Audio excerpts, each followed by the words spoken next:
యేసయ్యా నిన్ను ఎక్కడట సియోనులో చూచేదా. మొన్న ఈ మధ్యకాలంలో ఒక భక్తురాలు చనిపోయింది. ఆమె పేరే పాస్టర్ గారు పెట్టిన పేరు నాకు తెలియదు కానీ ఆమె పేరు కోటేశ్వరమ్మ. పాస్టర్ గారు పెట్టిన పేరు ఏంటి విందు? శారమ్మ గారు ఎక్కడికి వెళ్ళిందో చెప్పనా? పరవశించి పాడుచు పరవళ్ళు త్రొక్కేదా. ఎందుకంటే ఆమె 1000 మంది చుట్టాలు ఉన్నా, అయ్యా నా టైం అయిపోయింది, నేను ప్రార్థనకి వెళ్ళాలి, త్వరగా కుదిరితే స్పీడ్ పోనిస్తావయ్యా.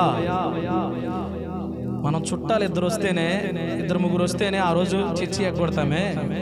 ఆ చనిపోయిన భక్తురాలు ఎక్కడో తెనాల్లో ఉంటే ఇక్కడ నొన్నలో ప్రార్థన జరుగుతుంటే, అయ్యా తొందరగా పానివా పరవశించి పాడుచు పరవళ్ళు త్రొక్కేదా. ఒక నాణ్యత కలిగిన భక్తి చేసి ఈ భూలోకాన్ని విడిచిపెట్టి వెళ్ళిపోయింది ఒక భక్తురాలు.